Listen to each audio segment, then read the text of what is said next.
পশ্চিম দিগন্তে রবি ধীর লয়ে অস্তাচলগামী।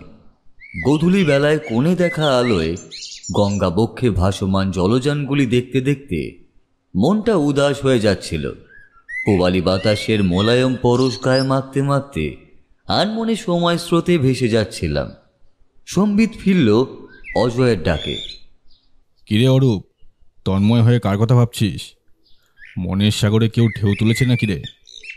তার কথায় কৌতুকের সুর স্পষ্ট। আমিও তার কৌতুকের জবাবে ছদ্ম দীর্ঘশ্বাস ছেড়ে বললাম,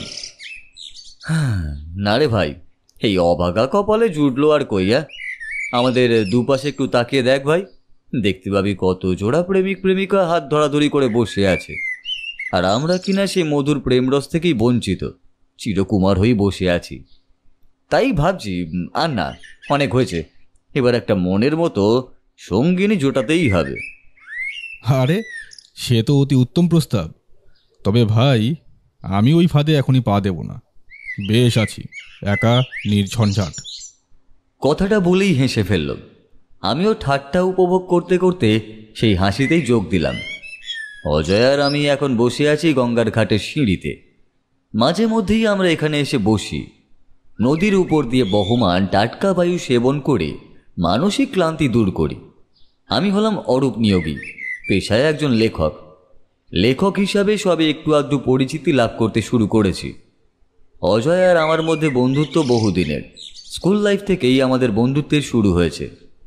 অজয় মৌলিক একজন এক্স আর্মি ম্যান। ইস্পাতের মতো বজ্র কঠিন তার শারীরিক কাঠামো।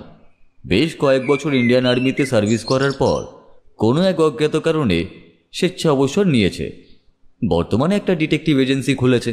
স্কুলের সময় থেকেই দেখেছি অসাধারণ বুদ্ধিমত্তার অধিকারী সে, আর সেই সঙ্গে আছে তীক্ষ্ণ পর্যবেক্ষণ ক্ষমতা এবং ধৈর্য। যে কোনো কঠিন পরিস্থিতিতে মাথা ঠান্ডা রেখে সিদ্ধান্ত নিয়ে পরিস্থিতি সামলাতে পারে সে। আর এই ক্ষমতার দৌলতে ইতিমধ্যে সে বেশ কয়েকটি রহস্যের সমাধান করে ফেলেছে। অমায়িক ব্যবহার, শানিত বুদ্ধি আর বলিষ্ঠ দৈহিক গঠনের অধিকারী আমার বন্ধুটির ব্যক্তিত্ব এক কথায় অনবদ্য। আমাদের দুজনের বাড়ি একই পাড়ায়। অজয় তাদের বাড়ির নিচের তলায় একটা সদর ঘর ডিটেকটিভ এজেন্সির অফিস হিসাবে ঠিক করেছে। সেখানেই আমাদের আড্ডা জমে। কেউ কোনো সমস্যা নিয়ে এলে ওই ঘরেই বসতে দেওয়া হয়। আজও দুপুরে ওই ঘরে খানিকক্ষণ আড্ডা দিয়ে তারপর বিকেলে হাওয়া খেতে বের হয়েছি। গঙ্গার ঘাট থেকে দুজনে যখন উঠে এলাম ততক্ষণে সন্ধ্যা গড়িয়েছে। ফুটপাত ধরে হাঁটতে হাঁটতে আমরা থমকে দাঁড়াতে বাধ্য হলাম। সামনের ফুটপাত জুড়ে একটা মানুষ চিৎপটাং হয়ে পড়ে আছে। আমি চমকে উঠে বললাম, লাশ নাকি রে? বেঁচে আছে। ওই দেখ, বুকের কাছটা ওঠানামা করছে। তবে আমার মনে হয় বেধড়ক মার খেয়েছে। রাস্তার আলোয় দেখলাম সত্যি অজয়ের কথাই ঠিক। অজয় বলল, পাতা খট্টর হবে নিশ্চয়ই। সাধারণ মানুষ হলে কেউ না কেউ একে হাসপাতালে নিয়ে যেত। আরও একবার চোখ বুলিয়ে তার রক্তাক্ত চেহারা আর তার ছেঁড়া পোশাক দেখে বুঝলাম অজয়ের অনুমান অভ্রান্ত। একটু দূরের একটা দোকানদারি বলে উঠল, ঠিক ধরেছেন, এটা একটা পাতাখোর। মোবাইল চুরি করতে গিয়ে ধরা পড়ে গণপিটুনি খেয়েছে। এই পাতা নামক জিনিসটি হচ্ছে এক প্রকার নেশার বস্তু। এইসব পাতাখোররা নেশার জন্য যে কোনো মূল্যে পাতা কেনে, আর সেটা কেনার জন্য চুরি তো করেই। এমনকি এমন কোনো গর্হিত অপরাধ নেই যা তারা করতে পারবে না। কোন রকমে মাটিতে পড়ে থাকা লোকটিকে পাশ কাটিয়ে চলে এলাম। মনে মনে ভাবলাম, এদের শোধরানোর কি কোনো উপায়ই নেই? ফিরে এলাম বাড়িতে। অজয়দের বাড়ির সামনে একটা দামি গাড়ি দাঁড় করানো ছিল। বুঝলাম নিশ্চয়ই কেউ অজয়ের কাছে সমস্যা নিয়ে এসেছে। দেখলাম সামনের ঘরে একজন বয়স্ক ভদ্রলোক সোফায় বসে অপেক্ষা করছেন। আমরা দুজনেই অফিস ঘরে প্রবেশ করলাম। অজয় ঘরে ঢুকে বলল, নমস্কার, আমি অজয় মল্লিক। ভদ্রলোক প্রতি নমস্কার জানিয়ে বললেন, হ্যাঁ নমস্কার, আমি প্রিয়তোষ সান্যাল। আমি আসছি বালিগঞ্জ থেকে। অজয় আর আমি তখন সামনের সোফায় বসে পড়েছি। ঠিক তখনই অজয়ের বাড়ির কাজের লোক ভোলাদা 3 পেয়ালা চা আর তার সাথে হালকা কিছু স্ন্যাক্স নিয়ে ঘরে হাজির হলো। অজয় আবার বলে উঠল, বলুন, আপনাকে কিভাবে সাহায্য করতে পারি? ভদ্রলোকের ইতস্তত ভাব দেখে অজয় আবার বলল, ইনি আমার খুব ঘনিষ্ঠ বন্ধু অরূপ নিয়োগী। এর সামনে নিঃসংকোচে আপনার সমস্যা বলতে পারেন। আমিও হাত তুলে নমস্কার জানালাম। প্রতি নমস্কারের পালা শেষ করে প্রিয়তোষবাবু ধুমায়িত চায়ের পেয়ালায় একটা চুমুক দিয়ে সেটা সামনের টেবিলে নামিয়ে রাখলেন। একটু গুছিয়ে বসে তার সমস্যার কথা বলার জন্য তৈরি হয়ে নিলেন। আমি ভদ্রলোককে আপাদ মস্তক নিরীক্ষণ করছিলাম। মাঝারি উচ্চতার, ফর্সা গোলগাল চেহারার, ভদ্রলোকের চোখে সোনালি ফ্রেমের চশমা, মাথায় কোকড়ানো কাঁচা পাকা চুল, বাঁ দিকে টেরি কাটা, বয়স আনুমানিক 50 থেকে 55-এর মধ্যে, দামি শৌখিন পোশাক পরিহিত, ব্যক্তিত্বে আভিজাত্যের ছাপ রয়েছে, কিন্তু এখন চোখে মুখে দুশ্চিন্তার ছায়া স্পষ্ট। প্রিয়তোষবাবু এবার বললেন, প্রথমেই আমার নিজের সম্পর্কে একটু জানিয়ে রাখি। বালিগঞ্জ অঞ্চলে আমাদের 3 পুরুষের বাস। বাবার মুখে শুনেছি আমাদের আদি বাড়ি কোনো এক গ্রামের দিকে ছিল। আমার ঠাকুরদা তিরুপতি সান্যাল তার ব্যবসাকে বাড়িয়ে উন্নতির শিখরে নিয়ে যান। পরবর্তীতে তিনি বালিগঞ্জ অঞ্চলে নতুন করে বাড়ি তৈরি করেন। বর্তমানে সেই বাড়িতেই আমরা বসবাস করি। আমার দাদু বাড়িতে একটি কৃষ্ণ মন্দির প্রতিষ্ঠা করেন। তিনি বিশ্বাস করতেন ওই কৃষ্ণ মূর্তি তার সৌভাগ্যের কারণ। এতদিন ধরে আমি, আমার পরিবারের সকলেই সেই বিশ্বাসের মর্যাদা দিয়ে এসেছি। দুর্ভাগ্যের বিষয়, আমার বাড়ির ঠাকুর ঘর থেকে কৃষ্ণ মূর্তিটি চুরি হয়ে গেছে।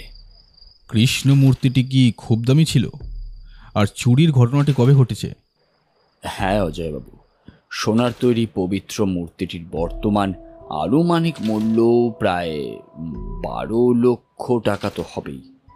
তাছাড়া আরেকটি বড় ব্যাপার হলো যে আমরা আরাধ্য মূর্তিটিকে আমাদের বংশের পরম সৌভাগ্যের উৎস বলেই মেনে চলতাম। সেটা না উদ্ধার করা গেলে অনর্থ ঘটতে পারে। আর আমার সন্দেহ চুরিটা হয়েছে সম্ভবত গতকাল রাতে।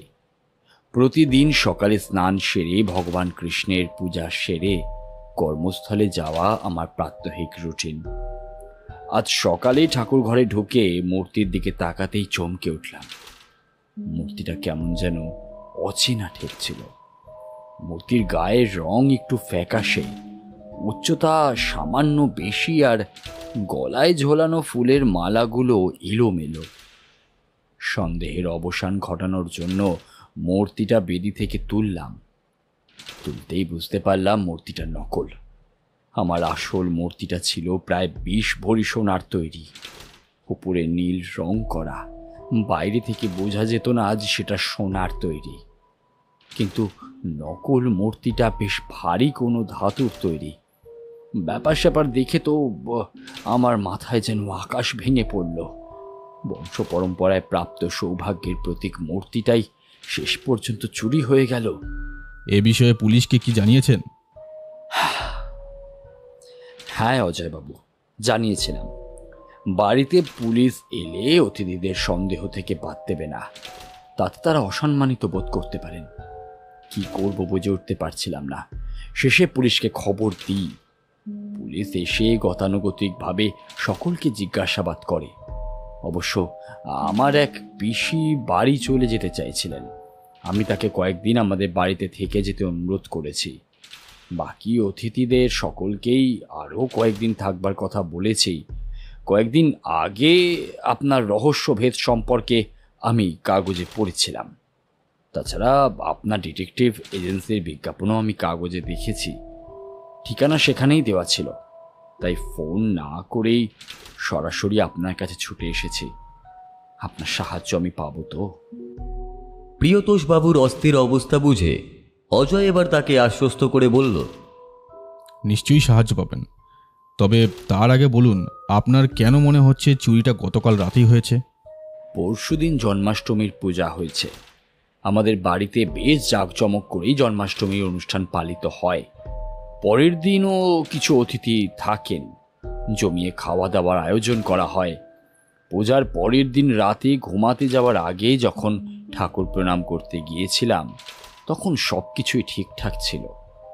পরিবর্তনটা আজ সকালে ধরা পড়েছে। আমার কাছে ব্যাপারটা অবিশ্বাস্য। কেউ কৃষ্ণ মূর্তি চুরি করতে পারে এ আমি স্বপ্নেও ভাবিনি। তারপর তিনি পকেট থেকে একটি ছবি বের করে অজয়ের হাতে দিলেন। আমি উঁকি মেরে দেখলাম সোনার কৃষ্ণ মূর্তির ছবি। অজয় ছবিটা নাড়াচাড়া করতে করতে বলল, এ বিষয়ে আপনার কাউকে সন্দেহ হয়? কাকে আর সন্দেহ করব বলুন তো? বাড়িতে অতিথিরা সবাই নিজের লোক, আর যে কজন কাজের লোক আছে সকলেই তো তারা বিশ্বস্ত। আমার আরও কিছু প্রশ্ন করার আছে, তবে সেগুলো ঘটনাস্থল পরিদর্শন করে তারপর জিজ্ঞেস করব। যত তাড়াতাড়ি সম্ভব আপনি তদন্ত করে আমার সুবর্ণ কৃষ্ণ উদ্ধার করে দিন অজয়বাবু। ওই মূর্তি না পেলে আমার পরিবারের উপর দুর্ভাগ্য নেমে আসবে। আর প্রতি বছর বাড়িতে মহা ধুমধাম করে জন্মাষ্টমী উৎসব পালন করার উৎসাহ হয়তো আর থাকবে না। পারিবারিক ট্র্যাডিশন বোধ হয় আর রক্ষা করতে পারবো না। এখনই এত ভেঙে পড়বেন না। আপনি যখন আমার হাতে কেসটা দিতে চাইছেন, তখন আমি আমার সাধ্যমতো নিশ্চয়ই মূর্তিটি উদ্ধার করতে চেষ্টা করব। বেশ তো, তাহলে কখন যেতে চান আমার বাড়িতে? এখনই যদি আপনার সঙ্গে যেতে চাই, আপত্তি আছে কি? না না, আপত্তি কিসের? বরং এখন আপনি গেলে আমি স্বস্তি পাব।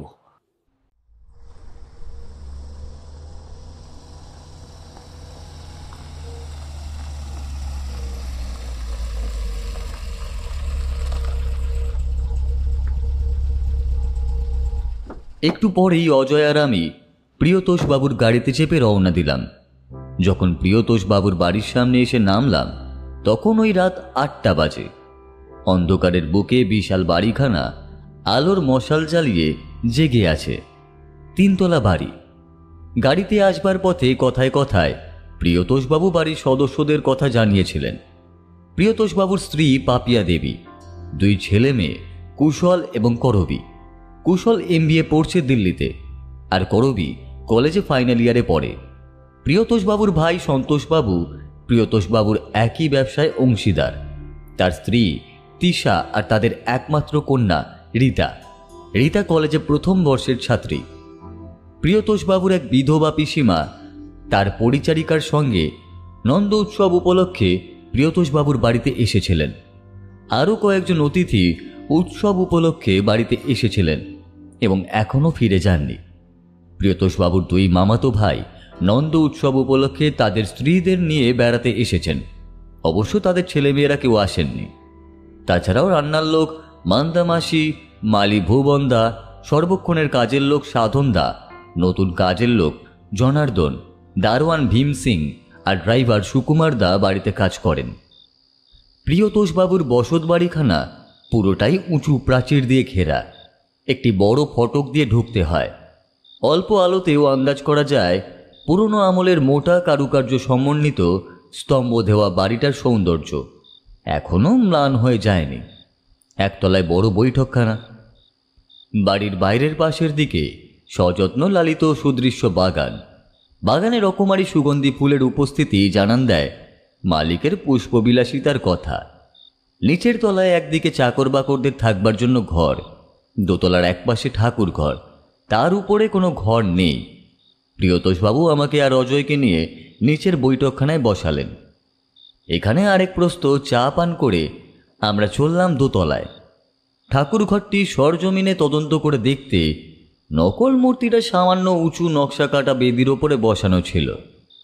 এই মূর্তিটির সঙ্গে ছবিতে দেখা মূর্তির যে সামান্য পার্থক্য আছে তাও অভিজ্ঞ চোখ ছাড়া আলাদা করা কঠিন কাজ। ঘরের মধ্যে এখনো পুজোর গন্ধে ভরপুর। ঠাকুর ঘরটা বেশ বড়। ঠাকুর ঘরের একপাশে বেশ বড় একটা জানালাও আছে, উপরের দিকে ঘুলঘুলি। অন্যান্য দেওয়াল জুড়ে দেবদেবীর বাঁধানো ছবি। লক্ষ্মীনারায়ণের বড় একটা বাঁধানো ছবি। ঠাকুর ঘরে শ্রী আরও বাড়িয়েছে। সব কিছু দেখার পর আমার মনে হলো সিঁড়ি দিয়ে ছাড়া বাইরে থেকে কোনোভাবেই ঠাকুর ঘরে পৌঁছানো অসম্ভব। অজয় গম্ভীর মুখে নিবিষ্ট চিত্তে পর্যবেক্ষণ করছিল। নকল মূর্তিটা হয়তো পাথর কিংবা অন্য কোনো ধাতুর হতে পারে। জানালাটার কাছে এগিয়ে পরীক্ষা করে কি যেন দেখতে লাগলো। অজয় জিজ্ঞাসা করল, রাত্রে ঠাকুর ঘরে কি তালা দেওয়া থাকে? না অজয়বাবু, ঠাকুরঘর এমনি লক দেওয়া থাকে, কোনো তালা সেখানে থাকে না, আর এই জানলাটাও বন্ধ থাকে। অজয় মুখে কিছু বলল না, শুধু অন্যমনস্কভাবে মাথা দোলালো। সব কিছু দেখে আমরা আবার বৈঠকখানায় এসে বসলাম। একই সাথে আরও একটি কাজ আমরা করেছিলাম, যে কোন ঘরে কে আছেন সেগুলো জেনে এসেছিলাম। প্রিয়তোষবাবুর শোবার ঘরটি দোতলাতেই। ঠাকুর ঘরের সবচেয়ে কাছের ঘরটিতে পিসিমার থাকার ব্যবস্থা করা হয়েছিল। তার বয়স প্রায় ৮০-র উপর। শ্রীকৃষ্ণের প্রতি তার অগাধ ভক্তি। একজন পরিচারিকা তার দেখাশোনা করে। দোতলায় প্রিয়তোষবাবুর মামাতো ভাইদেরও থাকবার ব্যবস্থা ছিল। সন্তোষবাবুরা ৩ তলায় থাকেন। অজয় প্রিয়তোষবাবুকে এবার জিজ্ঞেস করল, মূর্তিটি যে সোনার তৈরি তা বাড়িতে উপস্থিত সকলে জানতো? হ্যাঁ, বাড়িতে উপস্থিত সকলেই সেটা জানতো। আজকের রাতটা এখানে থাকবার ব্যবস্থা হবে? নিশ্চয়ই নিশ্চয়ই, এতে আপত্তি করার কিছুই নেই।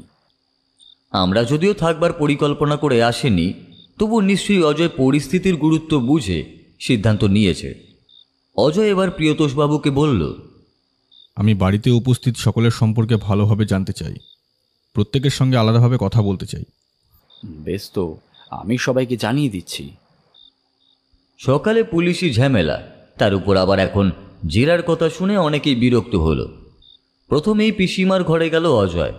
প্রিয়তোষবাবুর কাছ থেকে জানা গিয়েছিল উনি তার আপন পিসিমা নন, খুড়তুতো জ্ঞাতি সম্পর্কে পিসিমা।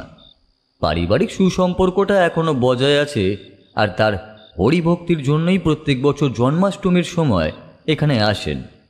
তিনি হরিমালা জপ করতে করতেই আক্ষেপ করে বললেন, হরে কৃষ্ণ হরে কৃষ্ণ হরে কৃষ্ণ, হরি হে, শেষ বয়সে কি লীলা খেলা দেখাচ্ছ প্রভু। পাপ ক্ষয় করো প্রভু, পাপ ক্ষয় করো, শান্তি দাও, শান্তি দাও। তারপর অজয়ের উদ্দেশ্যে বলল, আমি বাবা ঘুমের ওষুধ খেয়ে ঘুমাই, তাই রাতের ঘটনা আমি কিছুই জানি না। হরে কৃষ্ণ হরে কৃষ্ণ হরে কৃষ্ণ। পিসিমার পরিচারিকার নাম মাধুরী, বয়স ৩০-এর মধ্যেই। গায়ের রংটা মরা হলেও চোখে মুখে বেশ লালিত্য আছে, বেশ চটপটে মহিলা। অজয় মাধুরীকে জিজ্ঞাসা করল, কতদিন পিসিমার সেবার দায়িত্বে নিয়োজিত আছেন? তা প্রায় বছর তিনেক। তোমাদের ঘরটা ঠাকুর ঘরের সবচেয়ে কাছে, রাতে কোনো ধরনের শব্দ শুনেছ কি? কর্তামা শুয়ে পড়ার পর আমিও সেই দিন তাড়াতাড়ি শুয়ে পড়েছিলাম। আগের রাতে ঠিক মতো ঘুম হয়নি তো, তাই গভীর ঘুমে আমি আচ্ছন্ন হয়ে যাই, যার ফলে আমি আমি কোনো শব্দই শুনিনি। এই চুরি সম্বন্ধে আমি কিছু জানি না। এরপর অজয় তার কাছ থেকে আরও কিছু টুকিটাকি প্রশ্নের উত্তর জানল। তারপর তার স্বামীর নাম ঠিকানা জেনে নিয়ে সেই ঘর থেকে বেরিয়ে এলো। ড্রাইভার সুকুমার দা আর দারোয়ান ভীম সিং ফটকের পাশে ছোট ঘরে শোয়ে। বাড়ির ভিতরের মূল দরজা বন্ধ হলে তারা ভিতরে আসতে পারবে না। অজয় এবার ভীম সিং আর সুকুমার দাকে চুরি রাতে কাউকে দরজার বাইরে বেরোতে দেখেছে কিনা জিজ্ঞেস করল। দুজনেই এ বিষয়ে কোনো আলোকপাত করতে পারল না। মান্দামাসি আর মালি ভুবনদা রাতে বাড়ি ফিরে যায়, তবুও তাদের ঠিকানা নিয়ে রাখলো অজয়। এরপর সাধনদার পালা। সেই বাড়িতে সবচেয়ে পুরনো এবং বিশ্বস্ত ভৃত্য। সে জানালো চুরির রাতে সেও অঘরে ঘুমিয়েছে। সাধনদাকে জেরা করে একটি অজানা তথ্য জানতে পারা গেল। 1 সপ্তাহ আগে বাড়ির নতুন কাজের লোক জনার্দনকে একা ঠাকুর ঘরে ঢুকতে দেখা গিয়েছিল, সেজন্য অবশ্য সে বকুনিও খেয়েছিল। এরপর নতুন কাজের লোক জনার্দন ঘরে ঢুকল। বয়স খুব বেশি নয়, আন্দাজ 25 কি 26 বছর হবে। কালো রোগাটে গরম। সাধনদা ও জনার্দন রাত্রে বাড়ির ভেতরে চাকরদের থাকার ঘরগুলোতেই থাকে। অজয় তাকে জিজ্ঞেস করল, কতদিন এ বাড়িতে কাজ করছো? আগে বাবু তা প্রায় মাস তিনেক হবে। আগে কোথায় কাজ করতে? আগে গ্রামে চাষবাস করতাম। গরিবের সংসারে বাবু খালি চাষবাস করে অন্ন জোটে না, তাই এই বাবুর বাড়িতে যা করে কাজ খাটতে আইছি। বাবু, চুরির ব্যাপারে আমি কিছু জানি না বাবু। দোতলার ঠাকুর মন্দিরে ঢুকেছিলে কেন? বাড়িতে অসুস্থ মায়ের জন্যে মনটা কেমন যেন উথাল পাথাল করে উঠল। তাই মনকে শান্ত করার জন্য শ্রীকৃষ্ণের কাছে প্রার্থনা করতে গিয়েছিলাম। অজয় আর তাকে বিশেষ প্রশ্ন না করে তার ঠিকানাটা লিখে নিল। একে একে কাজের লোকসহ অন্যান্য সকলকে জিজ্ঞাসা করে প্রয়োজনীয় তথ্য জেনে নিল। প্রিয়তোষবাবুর মামাতো দুই ভাই বিজয়বাবু আর সুজয়বাবু দুজনেই ভীষণ বিরক্ত হয়েছিলেন। তারা মনে করেছিলেন তাদেরকে সন্দেহ করে জিজ্ঞাসাবাদ করাটা খুবই অপমানজনক। এমনকি সন্তোষবাবুও জেরার হাত থেকে বাদ গেলেন না। প্রায় ঘণ্টাখানেক পর কথাবার্তা শেষ করে অজয় আর আমি আমাদের জন্য নির্দিষ্ট করা ঘরে এসে বসলাম। অজয় চুপ করে বসে সবার সঙ্গে কথা বলে যা জানা গেছে সেগুলোই বিশ্লেষণ করছিল। আমি অজয়কে জিজ্ঞেস করলাম, কে চুরি করেছে তা কিছু বুঝতে পেরেছিস? এখনো সবই অস্পষ্ট, আরও একটু তদন্তের প্রয়োজন। হঠাৎ এখানে থাকবার দরকার হলো কেন? কাল সকালে এলেই তো চলতো নাকি? না অরূপ, আমার ধারণা মূর্তিটি এখনও এই বাড়িতেই আছে। কিভাবে? দেখ, বাড়ির বাইরের ফটকের পাশে দারোয়ান ঘুমায়।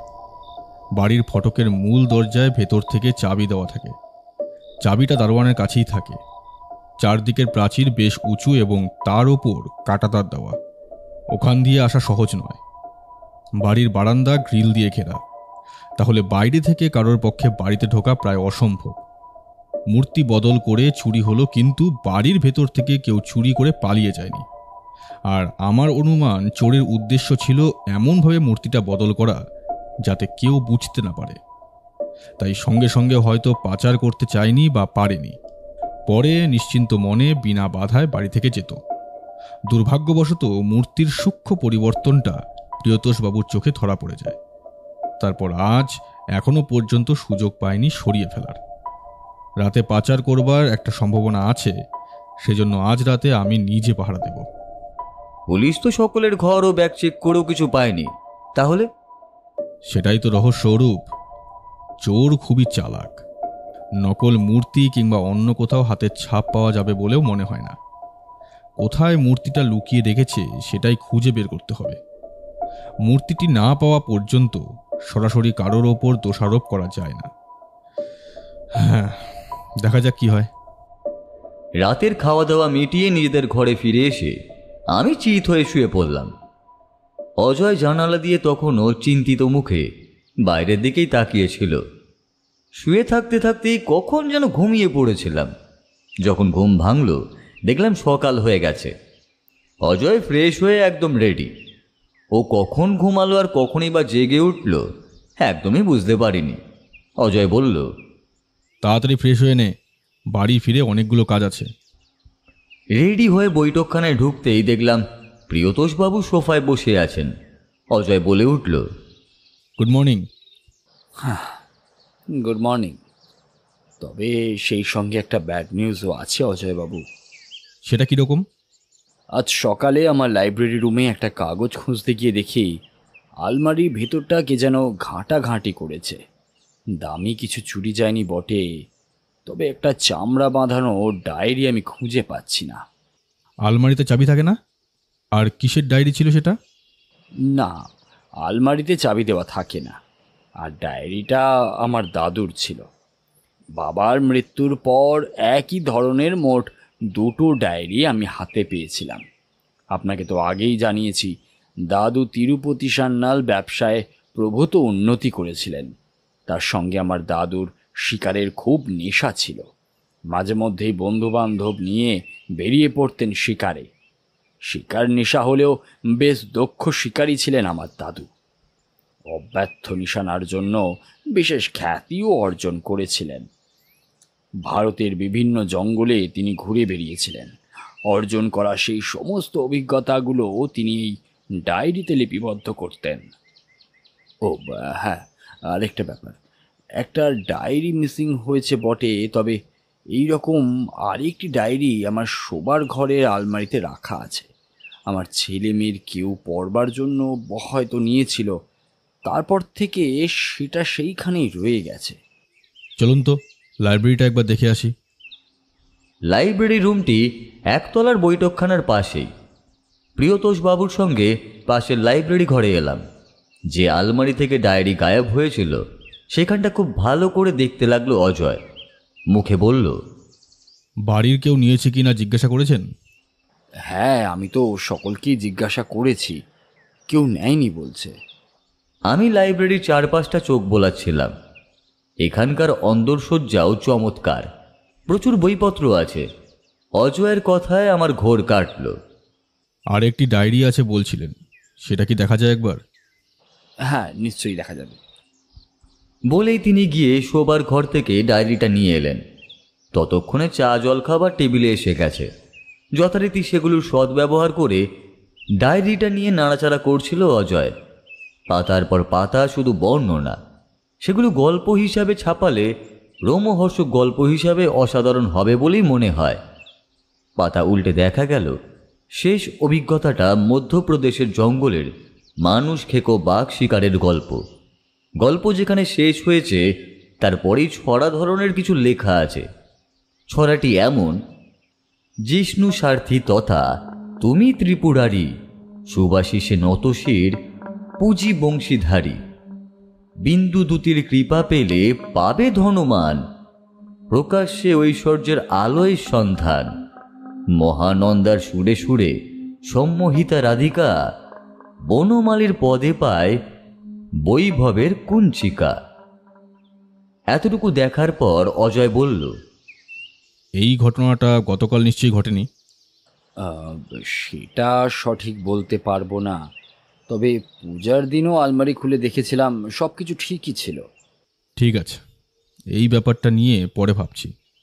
এখন আপাতত আমরা বেরোচ্ছি, অনেক কাজ বাকি আছে। ডায়েরিটা প্রিয়তোষবাবুকে ফেরত দিয়ে আমরা বেরিয়ে এলাম। প্রিয়তোষবাবুর বাড়ি থেকে ফেরার পথে আমি জিজ্ঞাসা করলাম, গতকাল রাতে কিছু ঘটনা চোখে পড়ল তোর?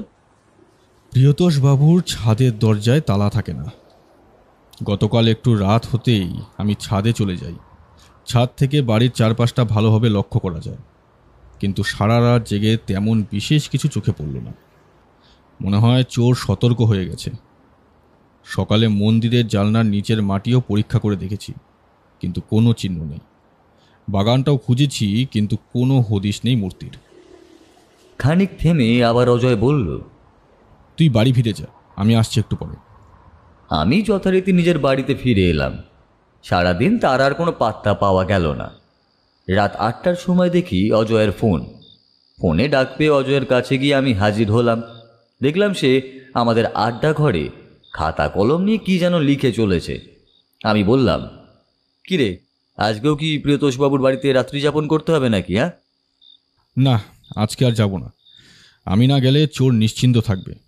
তাছাড়া প্রিয়তোষবাবু ফোনে জানিয়েছেন পুলিশ সবাইকে নিজেদের বাড়ি ফিরে যাওয়ার অনুমতি দিয়েছে। আমি তাকে বলেছি কাউকে না জানিয়ে আজকে রাতের জন্য বিশেষ প্রহরীর ব্যবস্থা করতে। এদিকে কোনো তথ্য পাওয়া গেল? অজয়ের চোখে মুখে যে হাসিটা খেলে গেল সেটা দেখে বুঝলাম মোক্ষম প্রমাণ সে নিশ্চয়ই পেয়েছে। অজয় বলল, আজ সারাদিন অনেকগুলো জায়গায় ঘুরতে হয়েছে, তবে শেষ পর্যন্ত একটি সূত্র আমি হাতে পেয়েছি। কি সূত্র? ধীরে বন্ধু ধীরে, আগামীকালই দেখবি পাখি কেমন ফাঁদে ধরা পড়ে। তবে একটা বিষয়ে খটকা থেকেই যাচ্ছে। বলেই সে চিন্তায় ডুব দিল। আমি আর জোর করলাম না। জানি অজয় এখনই সব কথা খুলে বলবে না। অজয় আমাকে পরদিন খুব সকালে তৈরি থাকার নির্দেশ দিল। পরদিন সকালে সেই মতো প্রিয়তোষবাবুর বাড়িতে এসে পৌঁছালাম। ঠিক সেই সময় প্রিয়তোষবাবুর পিসিমাকে নিয়ে তার পরিচারিকা মাধুরী গাড়িতে উঠতেই যাচ্ছিল। অজয় ছুটে গিয়ে নাটকীয়ভাবে তার সামনে গিয়ে দাঁড়ালো। মাধুরীর দুই হাতে দুটো ব্যাগ ছিল। হাতের ব্যাগ দুটো কেড়ে নিয়ে অজয় বলল, তোমার খেলা শেষ মাধুরী দেবী। সহসা মাধুরী অজয়কে ঠেলে দিয়ে ছুটে পালাতে চেষ্টা করল, কিন্তু সৈনিক অজয়ের হাত থেকে পালানো অত সোজা নয়। মাধুরীকে ধরে বাড়ির ভিতরে নিয়ে আসা হলো। মাধুরীর ব্যাগের ভিতর থেকে পাওয়া গেল 1 ফুট লম্বা মহামূল্যবান সেই কৃষ্ণ মূর্তি। সান্যাল পরিবারের বাকি সদস্যরা বৈঠকখানা ঘরেই উপস্থিত হলেন। প্রিয়তোষবাবু তো আনন্দে আত্মহারা হয়ে উঠেছেন। এত তাড়াতাড়ি যে সুবর্ণ কৃষ্ণ উদ্ধার করা যাবে তা তিনি ভাবতেই পারেননি। প্রিয়তোষবাবু বললেন, অজয়বাবু, কি বলে যে আপনাকে আমি ধন্যবাদ জানাবো তার কোনো ভাষা নেই। তবে আপনার কাছে আমার একটা অনুরোধ আছে। আমরা সকলে জানতে আগ্রহী যে কিভাবে আপনি চোরকে ধরলেন। প্রথম দিন পারিপার্শ্বিক অবস্থা ও সকলের কথা শুনে আমি বুঝলাম চুরি যাওয়া মূর্তিটি কখনো বাড়ি থেকে পাচার হয়ে যায়নি। এমনকি চোরও বাড়ির মধ্যেই আছে, কিন্তু কাউকে প্রমাণ ছাড়া অপরাধী বলা যায় না। এক্ষেত্রে সরাসরি প্রমাণ সংগ্রহ করা খুবই কঠিন ব্যাপার। তারপর ভাবতে লাগলাম মূর্তিটা কোথায় লুকিয়ে রাখতে পারে। সারা বাড়ি তন্ন করে খুঁজেও পাওয়া যায়নি সেটা। সকলের সঙ্গে কথা বলে তাদের ঠিকানাটা সংগ্রহ করলাম। তারপর সারা দিন ধরে বিভিন্ন জায়গায় ফোর্স কাজে লাগিয়ে তথ্য সংগ্রহ করতে লাগলাম। কাজের লোক থেকে শুরু করে সান্যাল পরিবারের লোক সবাই আমার সন্দেহের তালিকায় ছিল। এক এক করে খোঁজ নিতে নিতে একটি করে নাম বাদ দিতে থাকি। শেষে যে তথ্যটা আমি পেলাম তাতে ধোঁয়াশা অনেকটা কেটে গেল। মাধুরীর ঠিকানায় খোঁজ নিতে গিয়ে জানলাম মাধুরীর স্বামী পার মাতাল, জুয়ারি। ছোটখাটো চুরির কেসে জেলেও খেটেছে কয়েকবার। মদের নেশা আর জুয়া খেলাতেই আয় করা সব টাকা উড়িয়ে দেয়। তার জুয়ারি বন্ধুদের কাছে শুনলাম সম্প্রতি বেশ কিছু টাকা ধার করেছিল সে। কারণ জিজ্ঞাসা করায় বলেছিল শ্রীকৃষ্ণের মূর্তি গড়াবে, তার দোয়াতেই নাকি সৌভাগ্যের সূচনা হবে, তখন সব ধার দেনা শোধ দেবে। আগেই দেখেছিলাম নকল মূর্তিটি ধাতুর তৈরি, তাই মাধুরীদের বাড়ির আশেপাশে খোঁজ নিলাম ওই ধরনের ধাতব মূর্তি কোথায় তৈরি হয়। 3টি জায়গার খোঁজ পেলাম যেখানে ওই ধরনের ধাতব মূর্তি বানানো হয়। ঘুরতে ঘুরতে এক জায়গায় জানলাম একটি লোক একটি ছবি দেখিয়ে কৃষ্ণ মূর্তি তৈরি করতে দিয়েছিল। মাধুরীর স্বামীর একটা ছবি আমি সংগ্রহ করেছিলাম, সেটা দেখাতেই সে চিনতে পারল। আমার ধারণা আগের বছরগুলিতে যখন মাধুরী এই বাড়িতে এসেছিল তখনই সোনার কৃষ্ণ মূর্তির ব্যাপারে জেনে থাকবে, আর মূর্তির ছবি সংগ্রহ করে স্বামীর সঙ্গে মিলে পরিকল্পনা করে মূর্তি বদলে চুরি করবে। এরপর মাধুরীর দিকে তাকিয়ে বলল, কি ঠিক বলছি তো? মাধুরী জবাব দেয় না, রাগে লজ্জায় মুখ নিচু করে বসে থাকে। আমি বললাম, অজয়, এই তাহলে মূর্তিটা কোথায় লুকানো ছিল? এই কেসে এই প্রশ্নটা খুব গুরুত্বপূর্ণ ছিল। কোথায় লুকোনো আছে সে সম্বন্ধে আমিও বিভ্রান্ত হয়ে যাই। পরে ঠান্ডা মাথায় চিন্তা করি। প্রিয়তোষ বাবুর পিসিমার ঘরে যে খাটটি আছে সেটি বহু পুরনো দিনের তৈরি। এই ধরনের খাটে মূল্যবান জিনিস লুকানোর জন্য গুপ্ত কুঠুরি থাকত। সেই সম্ভাবনার কথা মাথায় আসতেই রহস্য অনেকটা পরিষ্কার হয়ে গেল। এবার প্রিয়তোষ বাবুর পিসিমা মুখ খুললেন। হরে কৃষ্ণ, আমি এই বিষয়ে একটা কথা জানাতে চাই। মাধুরী আর যাই করুক, আমার যত্নে ওর কোনো ত্রুটি নেই। সুখ দুঃখের অনেক কথাই ও আমাকে বলতো। আমি ওর কাছে পুরনো দিনের গল্প করার সময় ওই ঘরের খাটের গুপ্ত কুটুরির কথা বলেছিলাম, এমনকি কিভাবে খুলতে হয় সেটাও দেখিয়েছিলাম। স্বর্ণকৃষ্ণের কথাটা ও জানতো, তবে আমি গুণাক্ষরেও টের পাইনি যে এই অসৎ কাজ ও করেছে। হায় নন্দদুলাল, এ তুমি কি করলে? মাধুরী এবার ফুঁপিয়ে কেঁদে উঠল। কেঁদে কেঁদে মাধুরী বলতে লাগলো,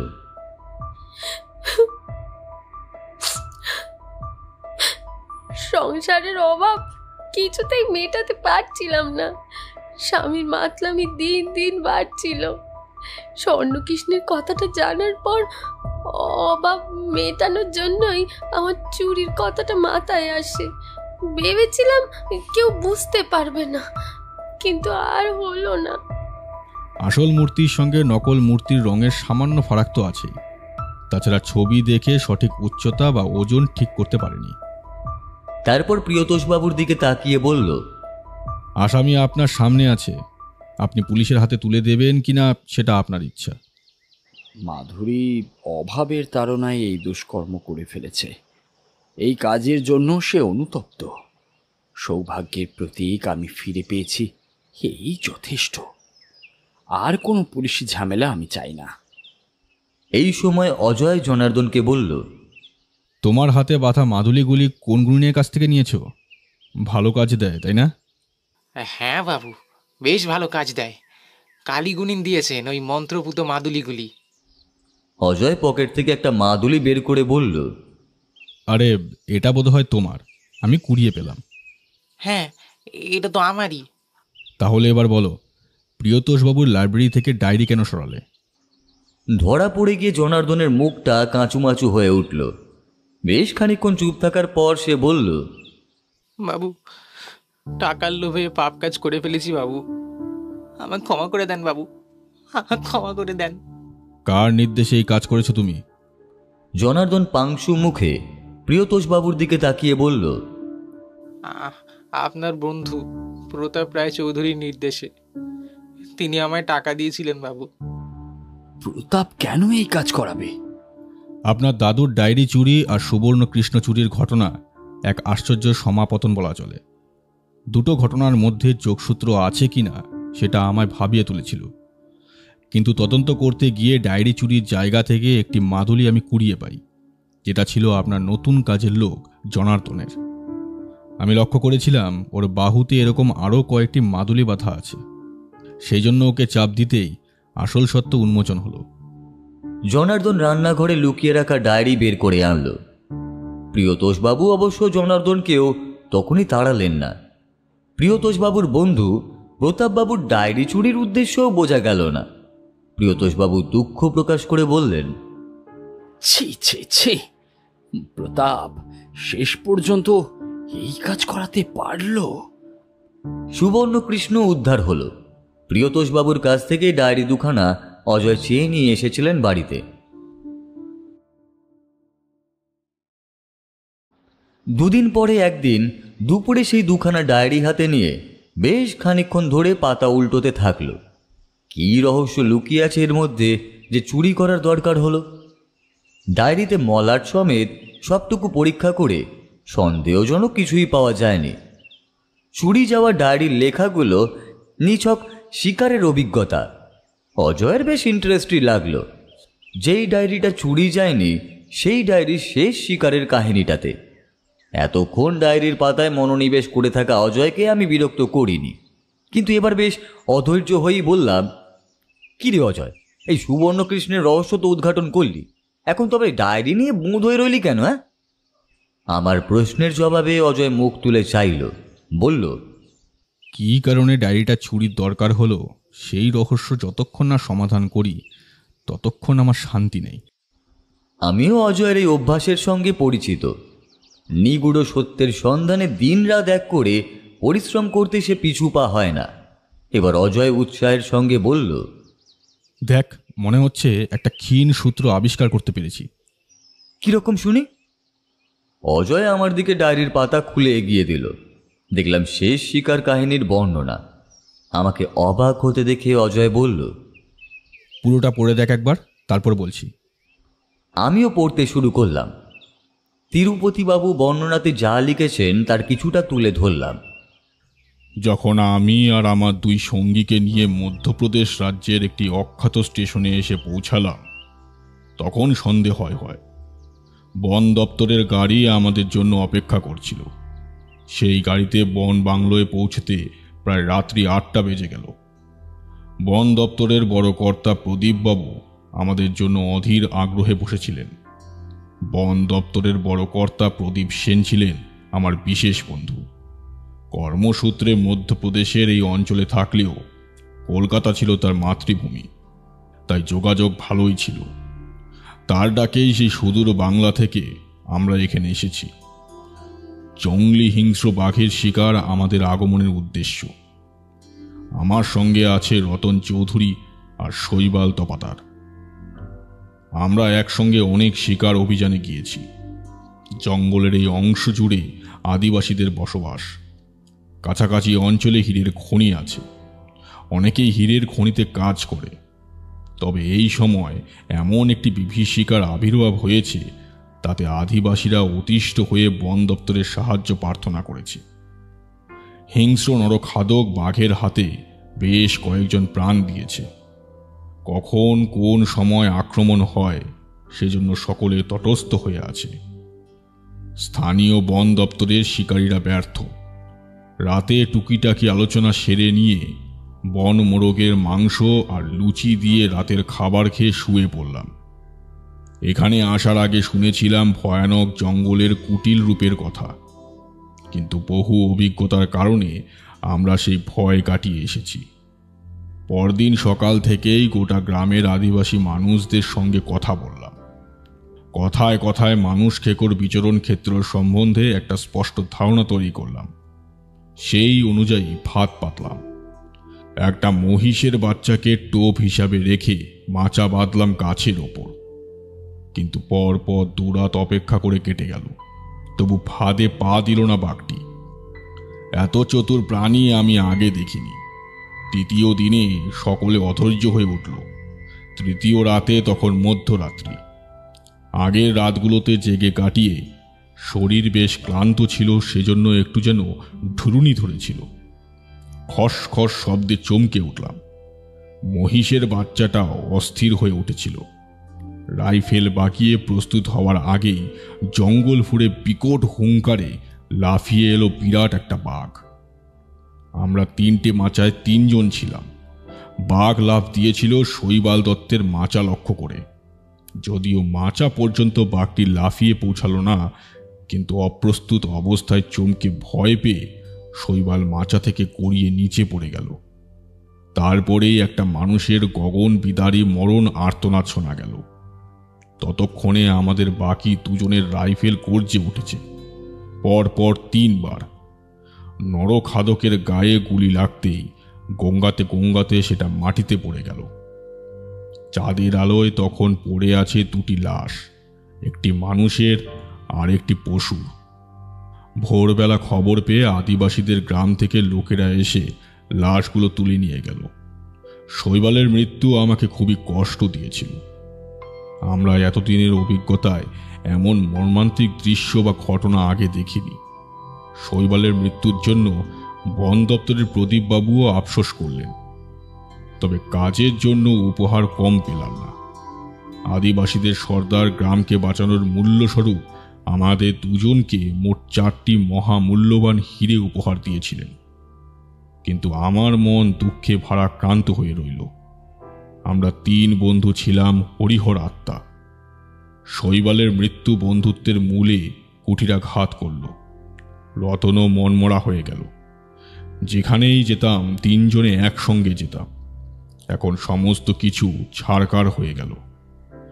কলকাতায় ফিরে স্থির করলাম আর কোথাও শিকারে যাব না। কিছুদিন পর রতন বাড়িতে এসে হাজির হলো।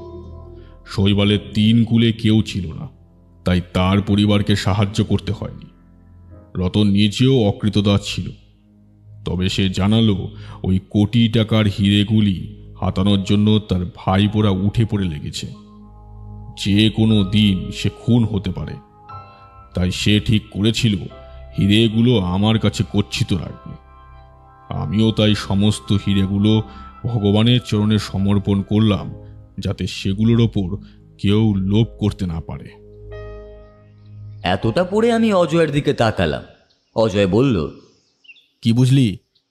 তুই কি বলতে চাইছিস যে হিরেগুলোর সঙ্গে ওই কৃষ্ণমূর্তির কোনো যোগ আছে? যদিও সবটাই আমার আন্দাজ। হিরেগুলো থাকতে পারে অথবা সেগুলোর সন্ধান। পরের কৃষ্ণ বন্দনা লেখার কারণ হয়তো সেটাই। কৃষ্ণ বন্দনা আমি আবার পড়ে দেখলাম, জিষ্ণু সারথি তথা তুমি ত্রিপুরারি, সুবাশিসে নত শিরে মুজি বংশীধারী, বিন্দু দূতির কৃপা পেলে পাবে ধনমান, অপ্রকাশ্য ঐশ্বর্যের আলোয় সন্ধান, মহানন্দার সুরে সুরে সম্মোহিতা রাধিকা, বনমালীর পদে পায় বৈভবের কুঞ্চিকা। এই সময়ের মধ্যেই অজয় প্রিয়তোষবাবুকে ফোন করল। প্রিয়তোষবাবু সন্ধ্যাবেলা বাড়িতে আসবার জন্যই আমন্ত্রণ জানালেন। কথা মতো সন্ধ্যায় আমি আর অজয় প্রিয়তোষবাবুর বালিগঞ্জের বাড়িতে এসে উপস্থিত হলাম। প্রিয়তোষবাবু খুবই আনন্দিত ছিলেন। চা পান করতে করতেই বললেন,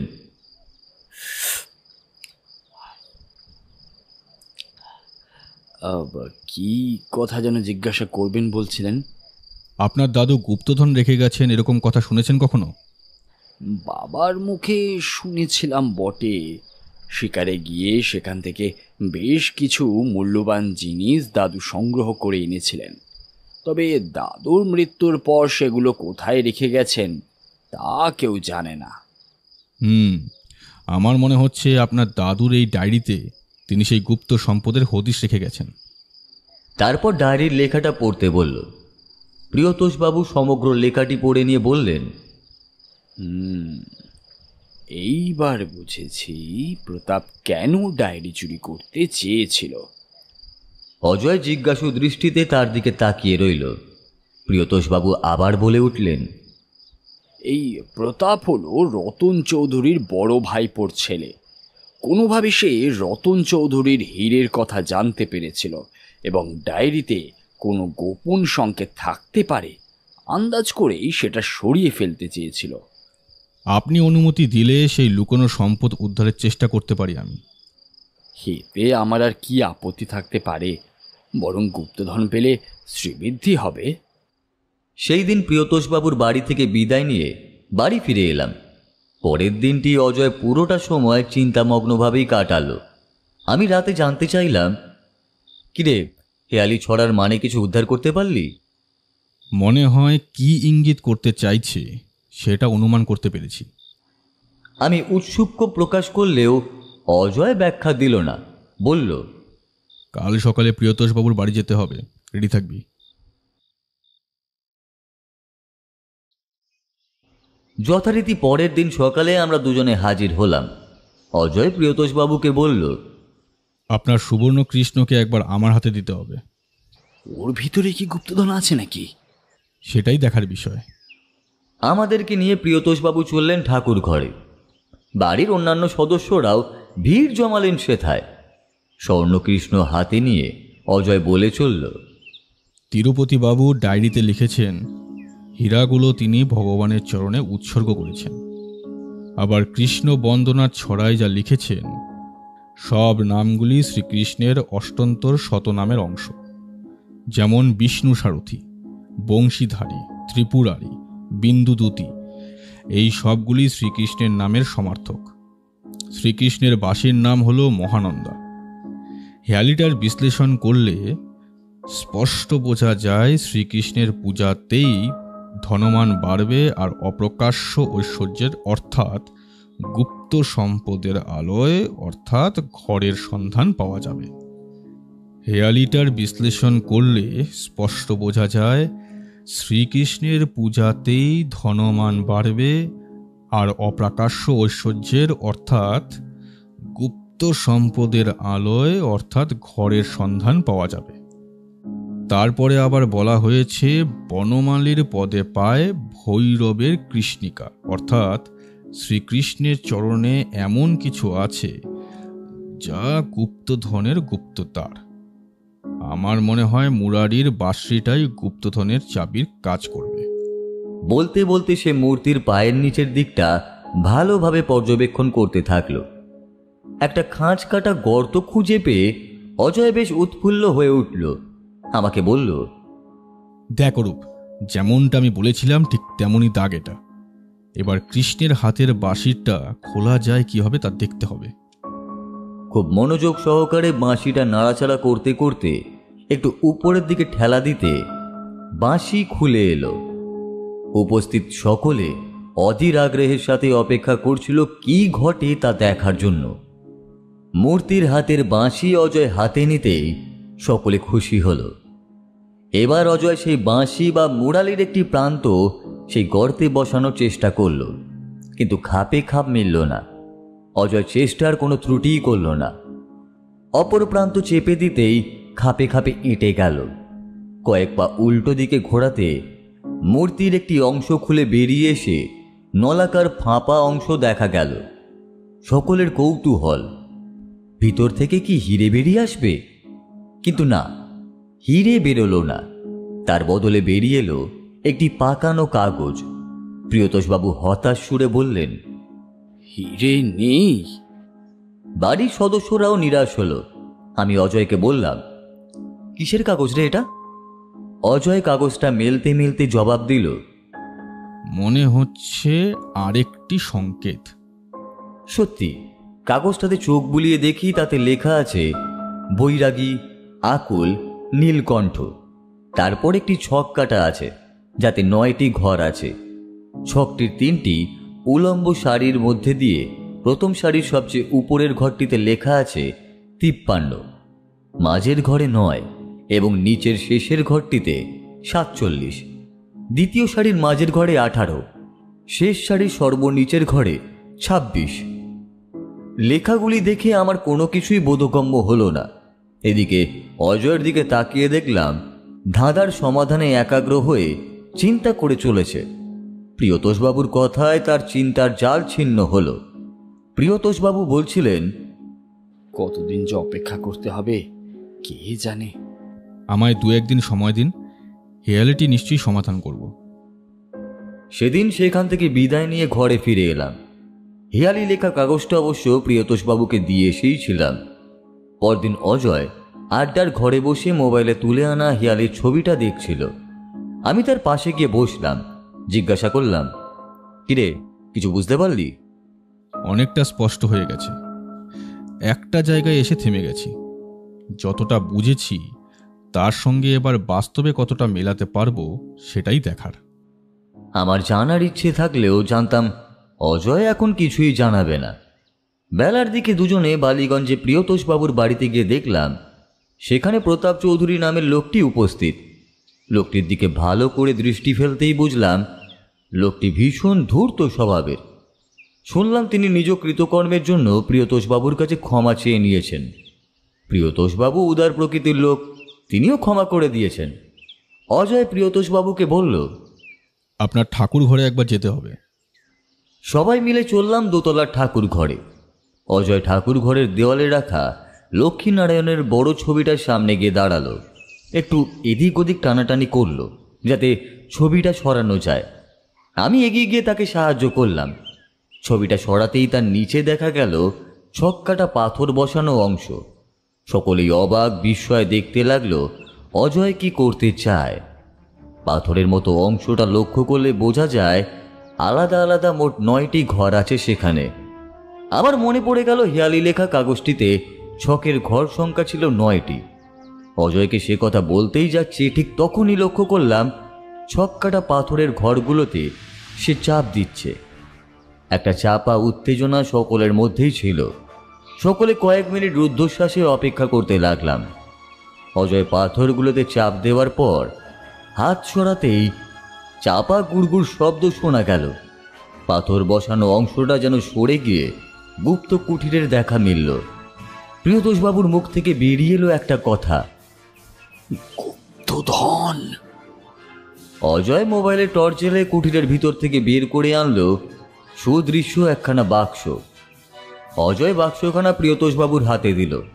উত্তেজনায় প্রিয়তোষবাবু কাঁপছিলেন।